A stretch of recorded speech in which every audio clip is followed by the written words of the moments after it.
Boa noite, pessoal. Para quem é de boa noite e tá vendo agora, na hora da estreia, o Mob Dick Show.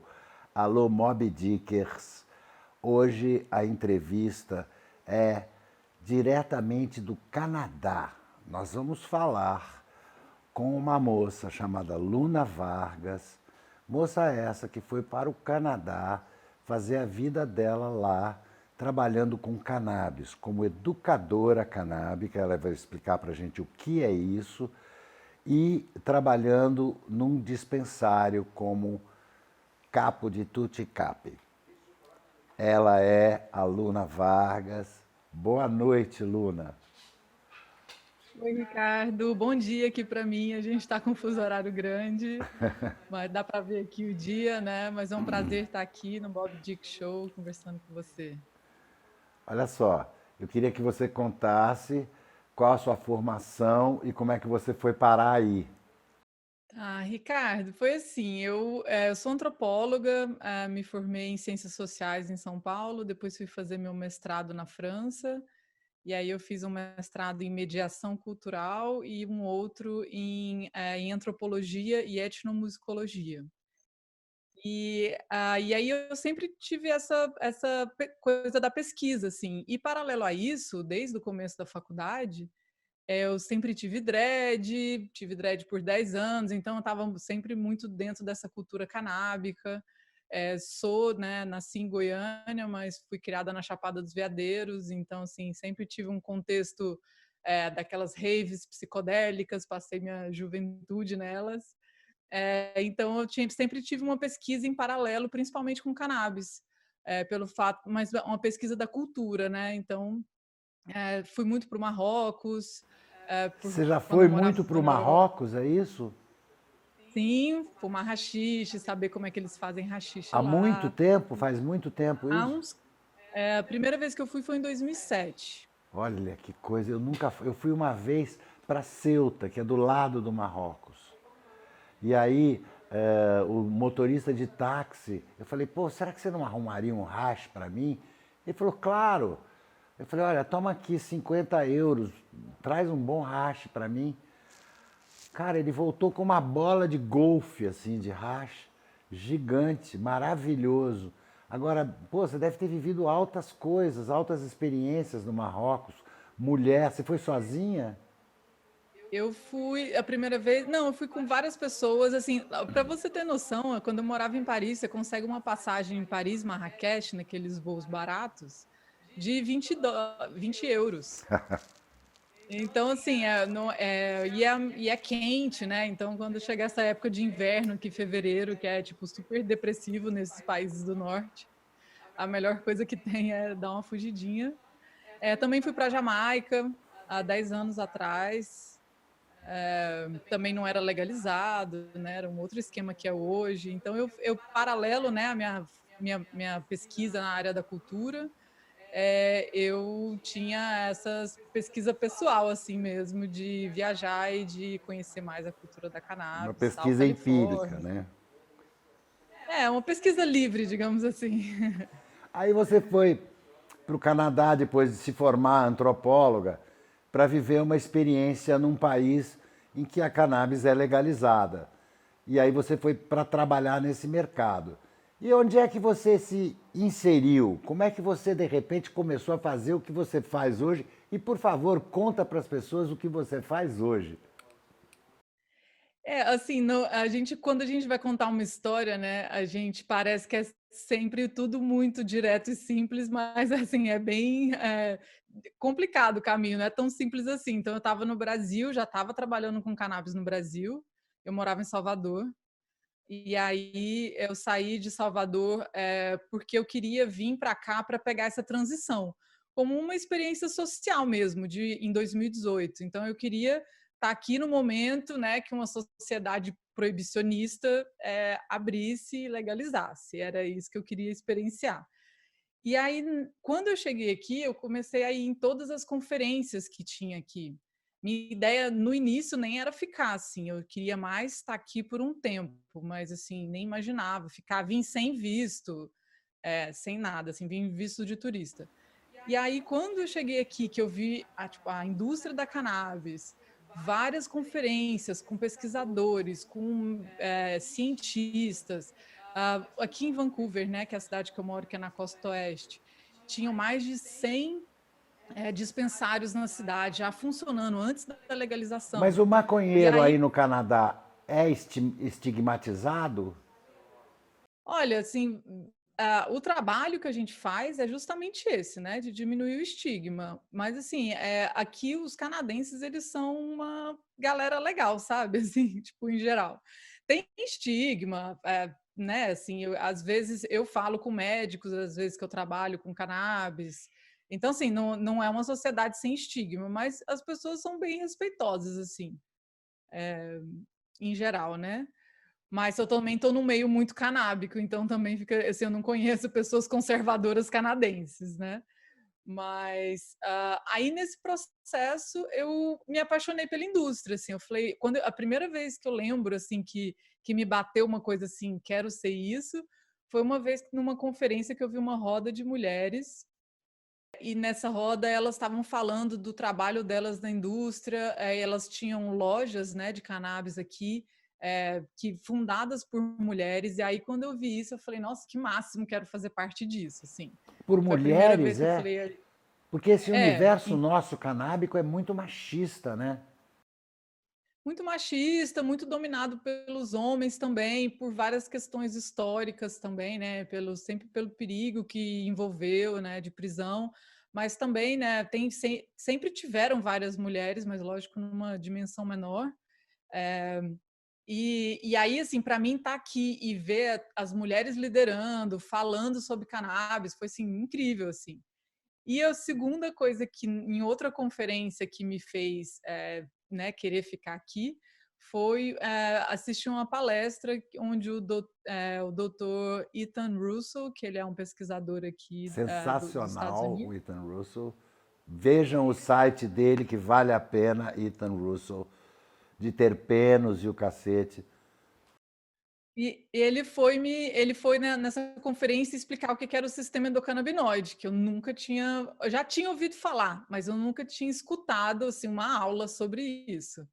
E aí, depois disso, eu lembro que eu só liguei para o meu pai, para minha mãe, e falei assim: olha, estou muito feliz porque eu descobri que eu não vou ter que ver vocês morrerem de câncer.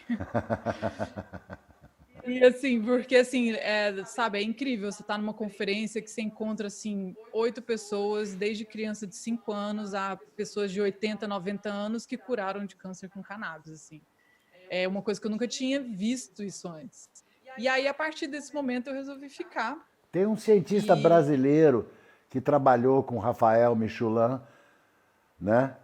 Que é o a Carline. doutor Carline, que o doutor Rafael Michulan cita ele, é um grande expoente aqui, cientista brasileiro, que imagina, foi humilhado como um apologista às drogas, foi chamado para depor na delegacia. Imagina a diferença, um cientista aqui vai depor na delegacia sobre maconha, sobre apologia a drogas, enquanto aí um cientista tem o respeito que merece, né? E ele faleceu, né? O O Dr. Carlini Carline nos faleceu deixou há ano algum tempo passado. atrás. E aí, nesse processo, eu comecei a trabalhar numa posição inicial, que é a posição que a maioria das pessoas começam nessa indústria, que é a posição de bud tender, que são as pessoas que atendem, atendem os clientes no Não dispensário. é trimming? Assim, a posição inicial dentro do mercado de varejo é a posição de bud tender. A Entendi. posição inicial dentro da área de cultivo seria o de trimmer. E como é o trabalho de uma bud tender? Você sabe de o nome das maconhas e para que elas servem? Um bud tender sabe disso?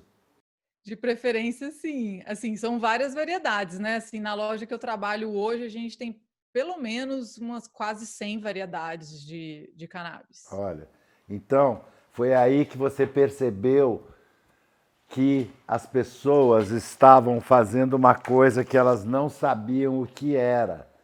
E você criou essa profissão que você exerce hoje, que é educadora canábica, que me dá muito orgulho isso.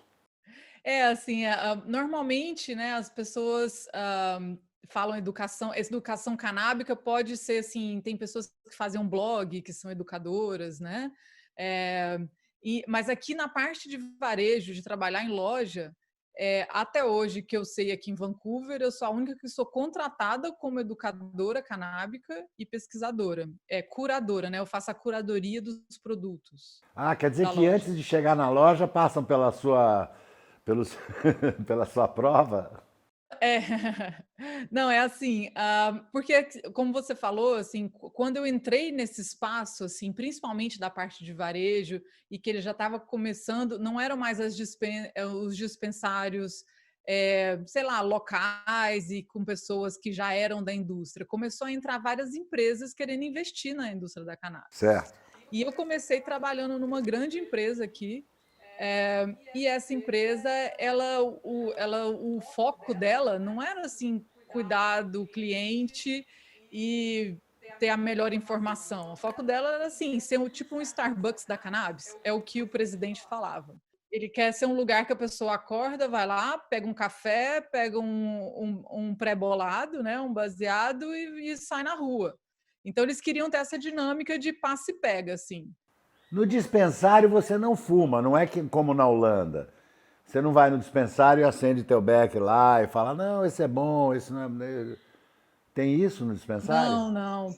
Principalmente agora, né, depois da regulamentação do ato da cannabis aqui, isso assim, a gente não pode nem abrir os containers, nem abrir a embalagem dentro da loja. É, porque lá é embalagem, viu? Não é em doleta nem em pino. A embalagem ela vem lacrada do governo, né? Então, assim, a gente não pode nem isso, basicamente a gente não encosta em cannabis dentro da loja, assim.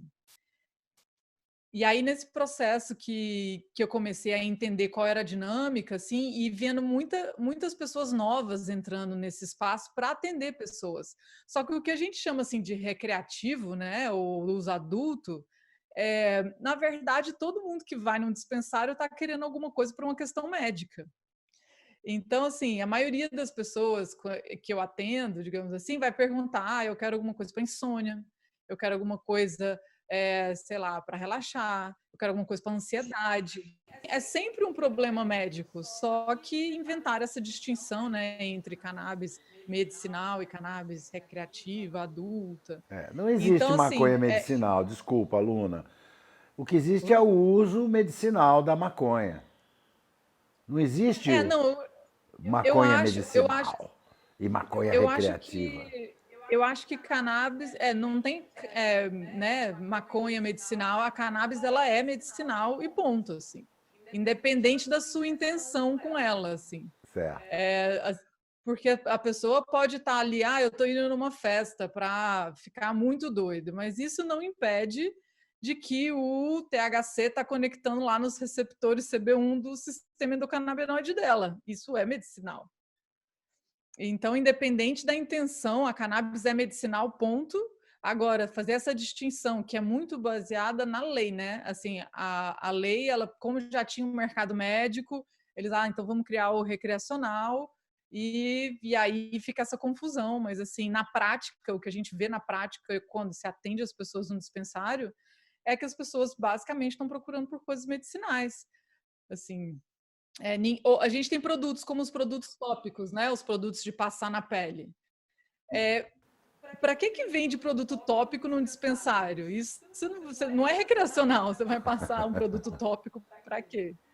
Então, assim, é sempre medicinal. Tem linhas, a parte tópica inteira é medicinal. Certo. Mas aí, nesse momento, eu comecei a desenvolver um programa de educação para os bartenders aqui, da loja que eu trabalhava. E no que E consiste essa educação? Porque a maconha é multidisciplinar, né? Como a gente sabe. Ela abrange vários pontos da vida da gente, a parte social, a parte médica, a parte. Enfim, eu, por exemplo, tenho dor, tem uma outra pessoa que tem convulsão. Então, você teve que se inteirar da parte médica também, né? Da parte psicológica. Assim, a gente não tem essa possibilidade aqui no Canadá, porque isso não é compliant, sabe? É que eles falam que a gente não pode falar porque a gente não é médico, né? Então a gente é proibido de falar de qualquer tipo de doença dentro do dispensário, porque a gente não é médico. Olha, que interessante. E e então, assim, e também é um pouco perigoso falar isso, assim, porque é uma falta de responsabilidade também. Pega uns jovens que entram para trabalhar como bartender, às vezes tem 19 anos. Então, assim, a nossa intenção trabalhando num dispensário aqui é poder atender da melhor forma possível, mas não é dar diagnóstico e a pessoa tem que fazer por ela ou procurar uma ajuda. A gente pode ser um guia. Então, assim, a função de um programa de educação de bartender é fazer com que a pessoa entenda método de consumo, entenda o que são os canabinoides, terpenos, o que é o sistema endocannabinoide, para dar, para formar como se fosse um educador para os clientes. Então, assim, a maioria das pessoas que vão hoje num dispensário não sabe o que é um sistema endocannabinoide. E aí o que a gente faz é falar do jeito que a gente usa ou do jeito que alguém que a gente conhece usa, mas a gente não pode falar assim, se você chegar para mim e falar assim, olha, eu tenho problema de insônia. Eu não posso falar assim, ó, usa tantos miligramas desse produto aqui que você vai melhorar da sua insônia. Eu não Mas posso você falar pode isso. falar, eu tenho vários tipos e algumas pessoas se dão bem contra a insônia com esse tipo. Você É pode exatamente isso. botar ele via oral, você pode vaporizar ou você pode fumar.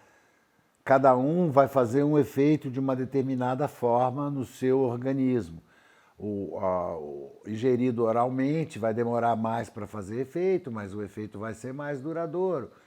Se você tiver com uma dor momentânea e você vaporizar, você vai ter na mesma hora. Se você botar embaixo da língua, é uma outra coisa que também é na mesma hora. Já está podendo ser bartender em Vancouver. Teve uma coisa muito bacana, porque eu fiquei olhando lá no teu site, no teu Insta, que é uma coisa que você coloca na língua. Sim, tipo aquele Listerine que eles faziam de balinha, que é Aham. refrescante bucal, e é um papelzinho, né? E aí você coloca e ele é absorvido na boca. A igreja devia dar isso como hóstia. A galera ia ficar mais equilibrada, mais relaxada, com certeza. Mais religiosa. Mas aí esse campo novo que se abriu para você como educadora de bartender, de budtender, você não pegou lá no Starbucks da maconha. Você foi trabalhar com outras pessoas que tinham esse mesmo tipo de filosofia. E aí vem a parte mais interessante. O seu patrão é preto. Assim, eu trabalhava nessa loja, né? E aí uma dessas mulheres que eu contei, que estava lá naquela primeira vez que eu fui no evento de cannabis nessa mesa, ela tinha esse dispensário. E aí um dia eu estava aqui numa outra conferência, 2 anos depois, e tinha uma conferência que era uma parte só para discutir os negros dentro da indústria da cannabis.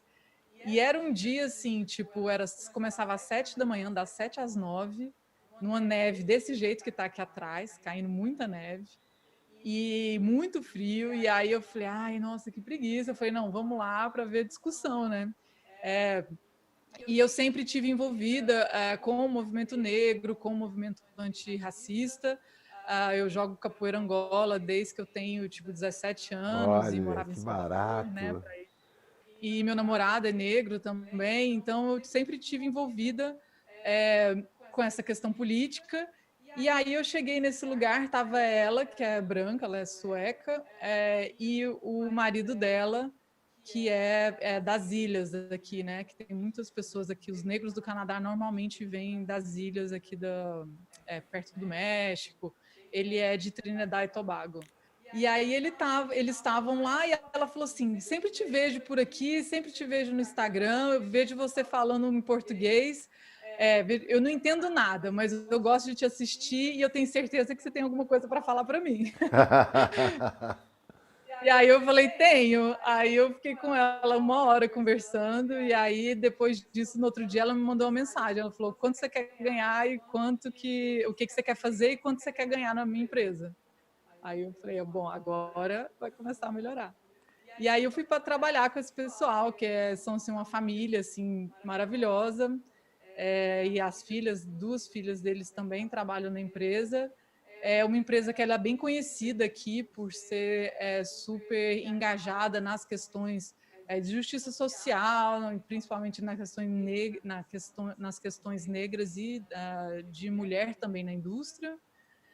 São bem conhecidos pelo trabalho de educação que eles fazem, né? E a gente tem uma política de fazer comprar os produtos de forma ética, né?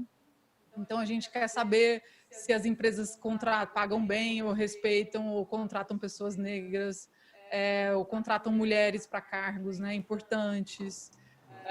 Então tem toda uma coisa relacionada à qualidade da produção dos produtos na planta mesmo, assim, se eles fazem uma extração full spectrum, tipo, e coisas de qualidade mesmo. Então, aí quando você trabalha num lugar que você tem um alinhamento, né, assim, intelectual e de vida, assim, aí começa a melhorar. Então, hoje eu estou super feliz, eu faço esse trabalho de educação da empresa em geral, mas do treinamento para os bartenders que vão trabalhar, e também faço essa parte de curadoria de pesquisa, porque assim a gente tem, hoje no Canadá, tem mais de 500 produtores licenciados, a gente tem uma gama de produtos infinita aqui, só na empresa que eu trabalho, a gente tem no mínimo uns 500 produtos na loja. Olha, eu Então, imagino um emprego para mim aí, que é de testador oficial, para testar é tudo bom. que chega na tua loja.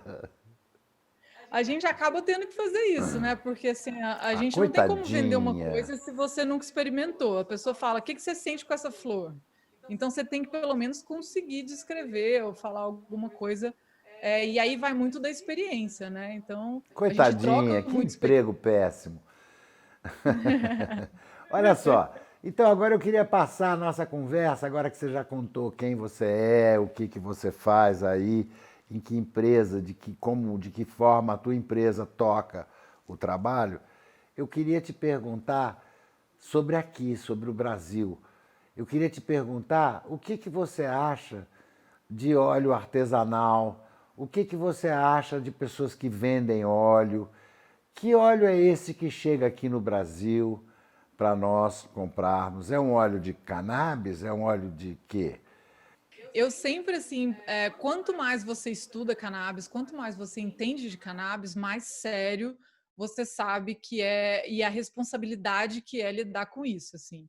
Quem vende, né, ou quem produz é, sem esse conhecimento, não entende a seriedade e o quanto isso pode ser um problema para a nossa indústria, né? Quem vende e quem produz para terceiros.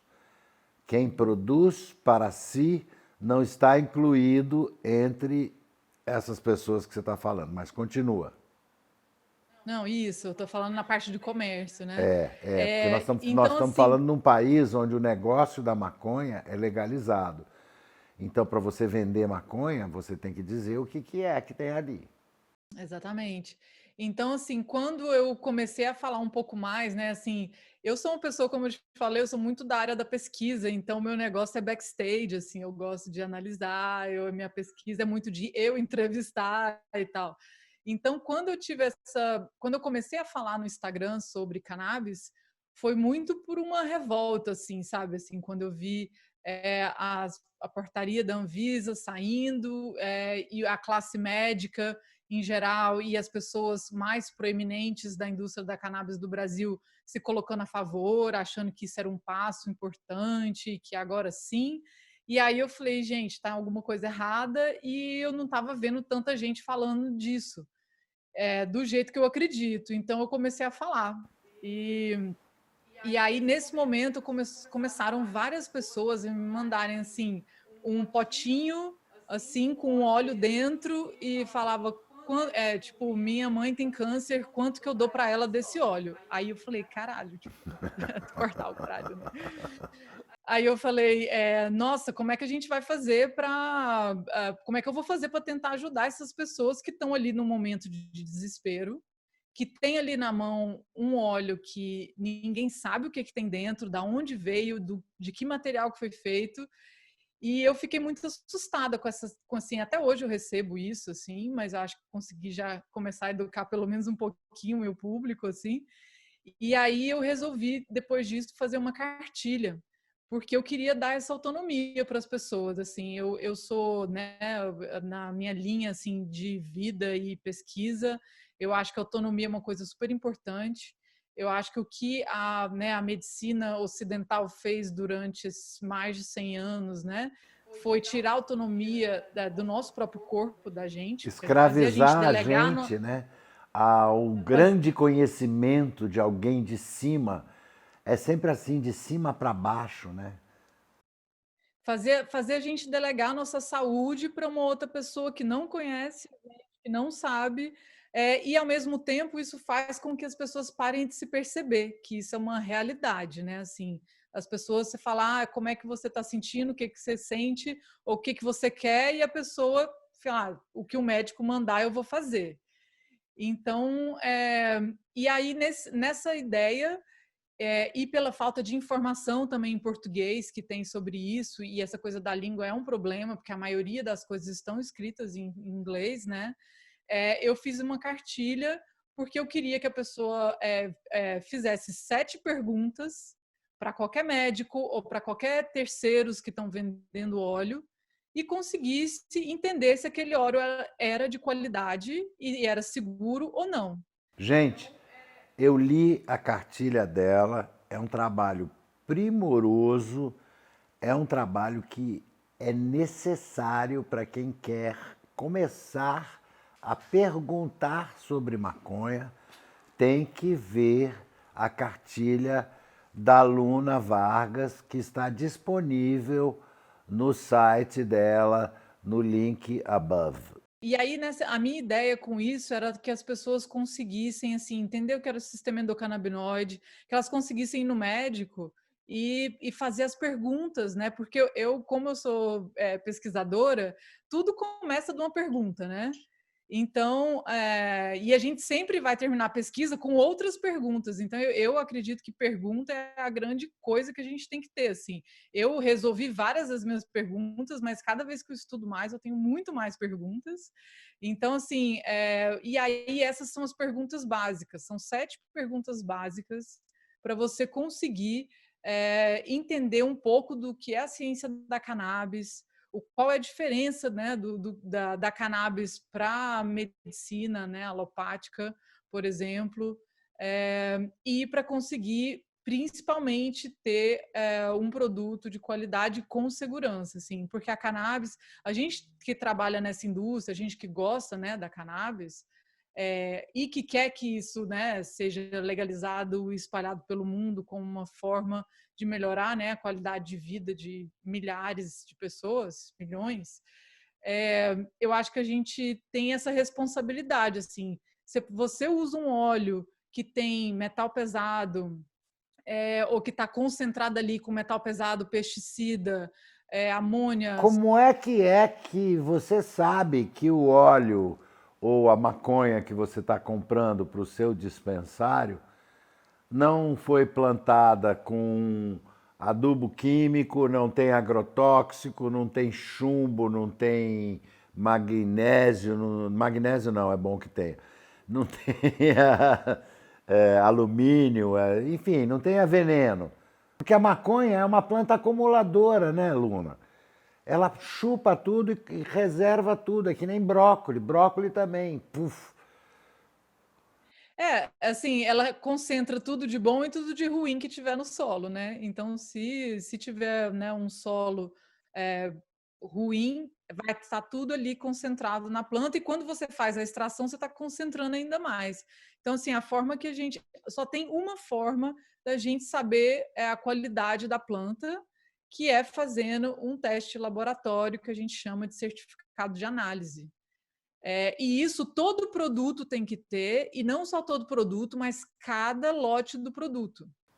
E porque isso varia muito. A cannabis ela é uma planta, né? As pessoas têm uma forma de pensar que a cannabis ela vai ser assim um produto da farmácia, mas assim ela é um fitoterápico, ela é uma planta. Então, de um lote para outro, de uma plantação para outra, ela tem diferenças gigantes. Assim, acontecem várias diferenças. Muito importante você dizer isso, porque eu posso comprar a mesma semente que você e ter uma planta aqui e você ter outra planta aí no Canadá. Exatamente. Aí por isso que a gente não, a gente fala, né? Assim, igual você deu um ótimo exemplo, porque a gente tem a mesma genética.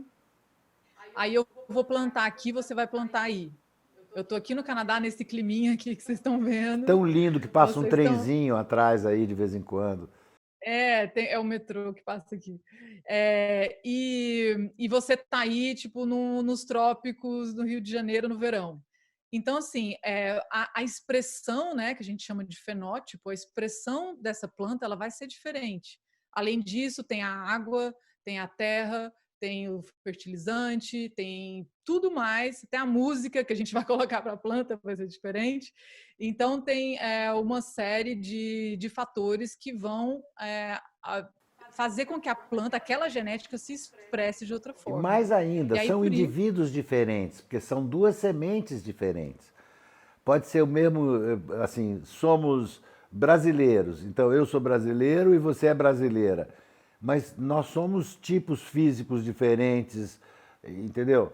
até mesmo dentro do próprio cultivo, se a gente tem, né, como você falou, cada semente é uma, e aí também, né, os produtores, eles têm essa parte que eles selecionam, né, o que eles querem desenvolver mais, que a gente chama de corte. Então, dentro da mesma produção, da mesma variedade, ainda tem muita diferença dentro. Então, e mesmo se for de clone, né, clone é uma coisa que vai diminuir isso, mas se for clones em lugares diferentes, em contextos diferentes, pode ser outdoor, pode ser, né, ao ar livre, pode ser dentro de uma greenhouse. Então isso varia muito, e é por isso que a única forma de você ter a certeza do que você tem dentro e a segurança é analisando o quimotipo, que a gente chama isso. Quimotipo, o tipo químico. O tipo químico.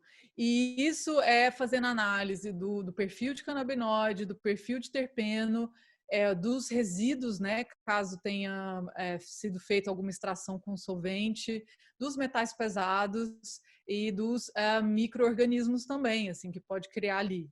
Então, isso é uma Então, coisa muito bacana da gente saber que um mercado legalizado, ele pressupõe muitas responsabilidades e deveres de quem está comercializando. Assim como você, quando comercializa uma comida que tem que botar todos os ingredientes naquele saquinho, quando você comercializa cannabis, a sua responsabilidade, como ainda tem esse outro problema de ser uma coisa que gera um efeito dentro da pessoa, todas as coisas geram efeito, né? Açúcar, tudo gera efeito, mas a maconha tem um outro peso isso. É muito importante não só você saber quais são os canabinoides que estão ali, mas se você não está tomando metal pesado, não sei o quê. Então, algumas associações aqui te vendem e você fala assim, pô, mas me manda uma análise aí, o que é que eu estou comprando? Aí ele te manda uma análise que só vem análise dos canabinoides.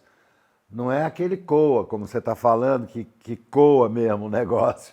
eu espero, né? E isso é uma das vantagens da legalização, é que a gente possa, com isso, criar critérios. Aqui no Canadá, não tem nenhum lote de nenhum produto que chega no mercado legal que não tenha o certificado de análise. Existe mercado ilegal aí?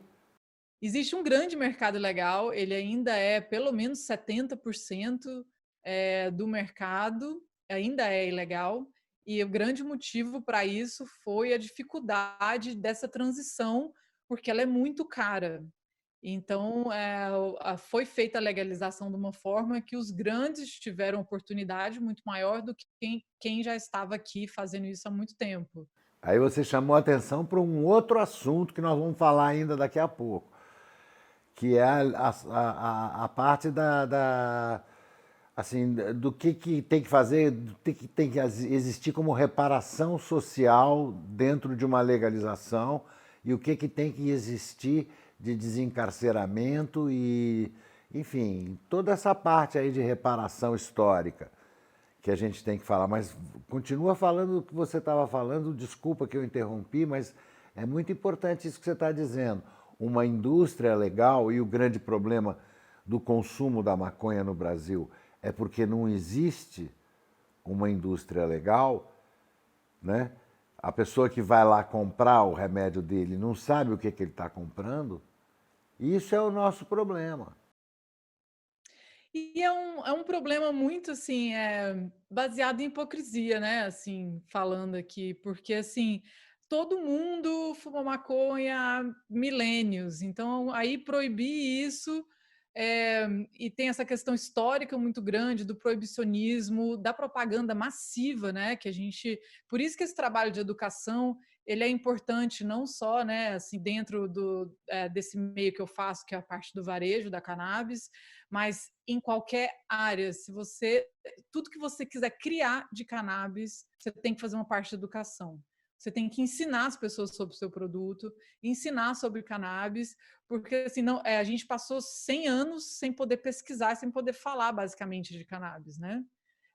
Até eu já era adolescente e fumava maconha, tipo, sei lá, nos anos 90, final dos anos 90, e já tinha, ainda tinha coisa de apologia, sabe?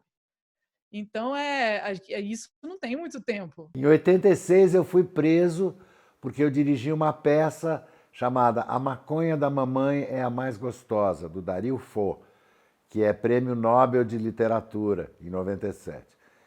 Em 84, 86 eu fui preso porque a gente estava em cima de uma Kombi divulgando a estreia da peça, com megafone. A maconha da mamãe é mais gostosa, atenção, assista no teatro.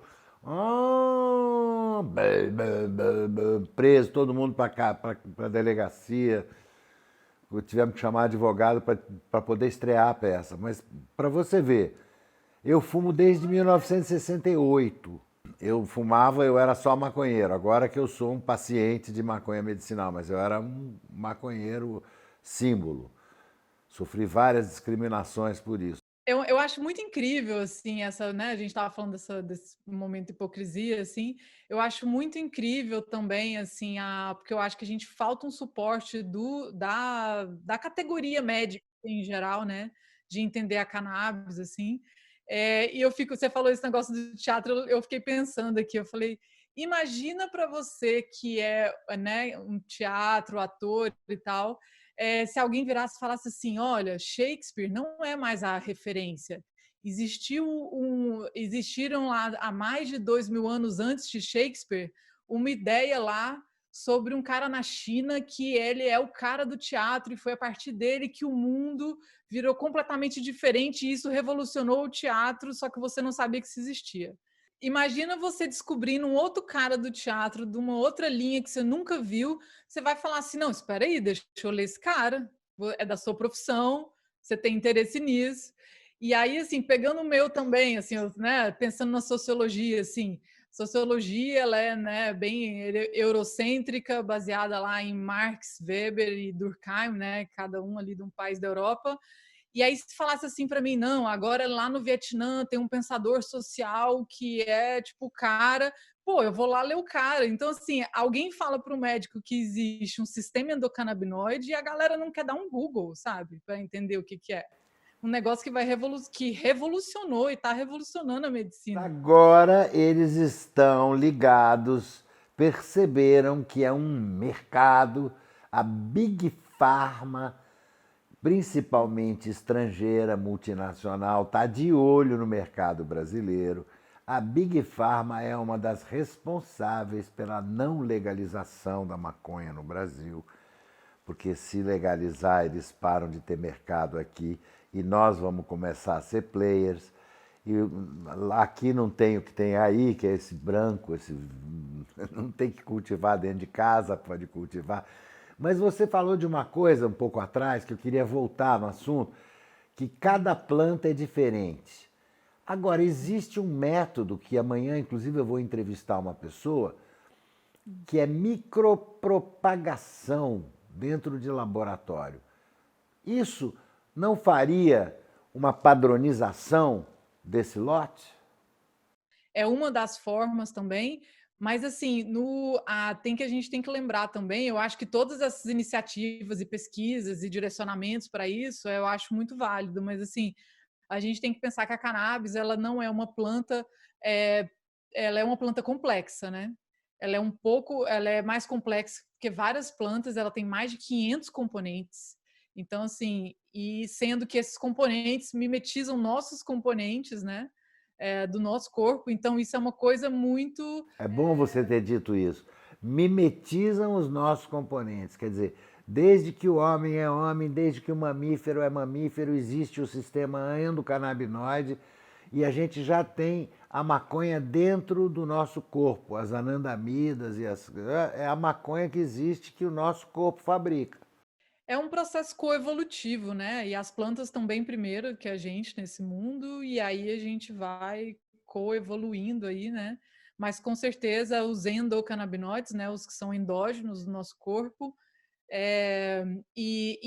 os fitocannabinoides que são das plantas, eles ajudam muito a equilibrar e aumentar a produção dos nossos próprios endocannabinoides. Não é nessa ideia de substituição, Não, a gente mas numa supre ideia. as nossas necessidades com canabinoides externos, vindos de fora.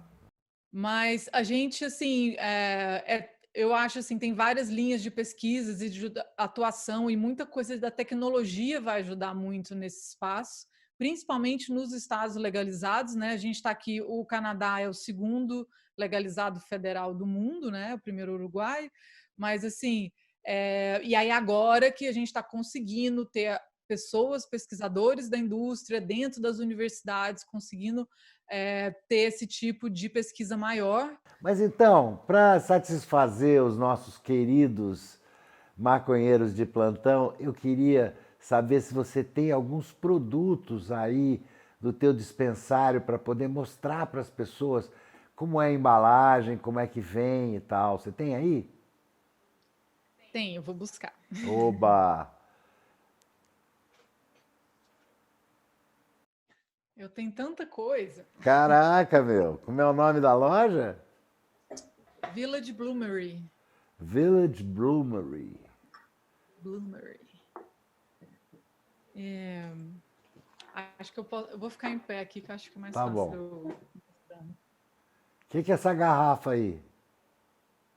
Só botar aqui tudo, que aí eu acho que eu vai ficando mais fácil de eu mostrar. Caraca, meu, tem cerveja, tem tudo ali. Eu vou mostrar as coisas que são mais exóticas, assim, né? Porque Aham. é meio popular, assim. O que é? Bom, mostra para a câmera então. Primeiro, o que são essas garrafas e essa lata aí? Então, aqui a gente tem uma cerveja que ela não tem álcool e ela tem aqui 5 miligramas de THC e 5 miligramas de CBD.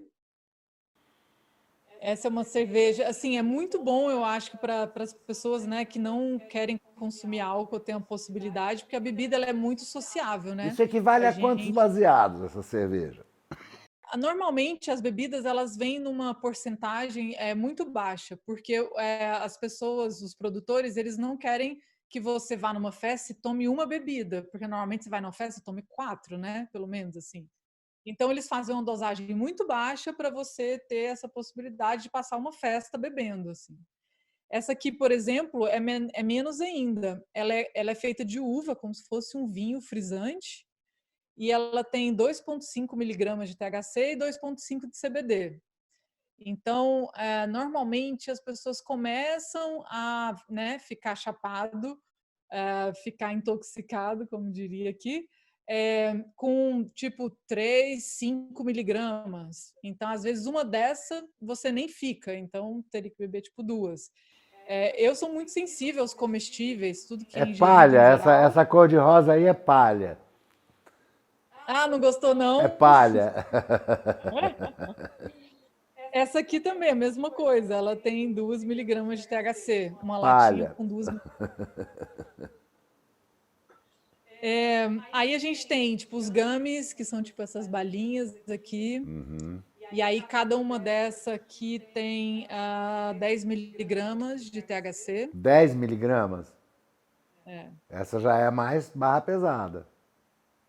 Esse aqui é um chocolate que ele é feito por um especialista, né, um chocolatier, bem famoso aqui. E aí eu já até mordi um pedaço, mas é um chocolatinho assim. E a parte legal desses comestíveis é que eles vêm separados. Então, se isso aqui, cada bloquinho desse tem 2,5 miligramas. Então, isso é importante para poder dosar, né? Tem mais chocolates. Tem isso aqui que é uma coisa que eu acho bem interessante, que são produtos meio inovadores assim do mercado. E tudo vem com um pacote que ele é child proof, que é a prova de criança, né? Para as Olha que crianças não. interessante isso, olha. É bem difícil de abrir, às vezes eu tenho que cortar.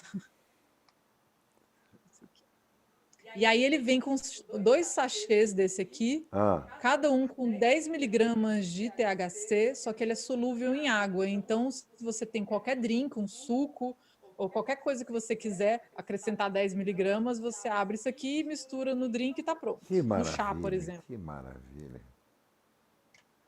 Extração para gente fumar, para vaporizar. Tem também aí? tem várias, vou mostrar aqui. Tá. Então Mas mostra esse saco branco aí. O que é isso? esse aqui são sais de banho. Você mistura numa banheira e aí Uau!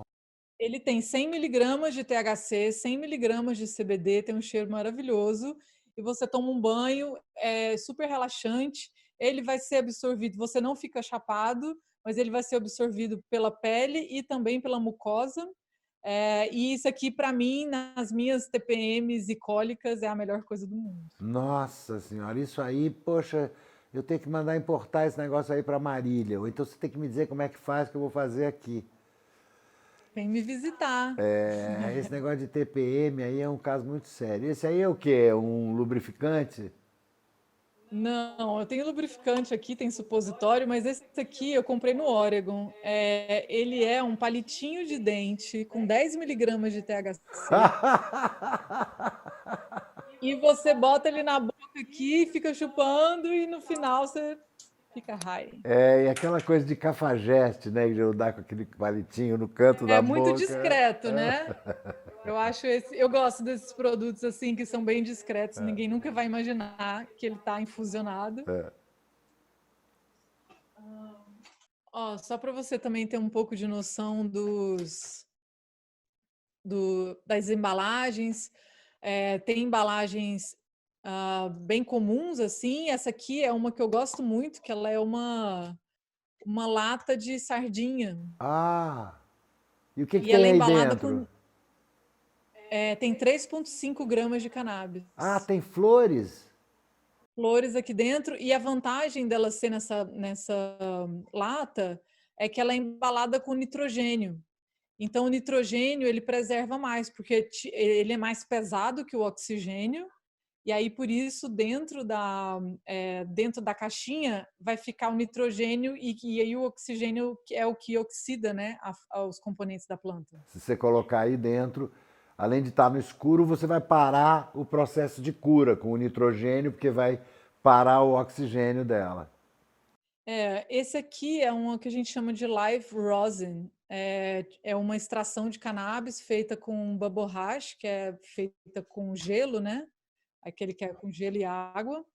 E aí esse aqui também é de uma empresa muito legal que tem aqui, dá para ver aqui no fundo, né? Rosin. Não é rosin isso? Isso. Eu tenho uma Então, prensa de rosin aqui, bem embaixo de você. que legal. Então, isso é uma forma também, né, de produzir concentrado sem solvente. E a gente tem várias opções. Aí o que está escrito nesse rótulo aí? Está escrito Nesse quanto tem rótulo. de THC, quanto tem de CBD, essas coisas? Nesse aqui a gente tem 28 miligramas por grama de THC. A CBD tem 2 miligramas. Como eu tive acesso ao certificado de análise, eu sei que eles têm 3 miligramas de CBG. Então, isso é uma coisa boa. CBG é um outro componente muito importante para tratamento de doenças. E tem essa coisa amarela aqui, que é do Ministério da Saúde canadense, que é sempre uma coisa triste, uma bobagem gigante.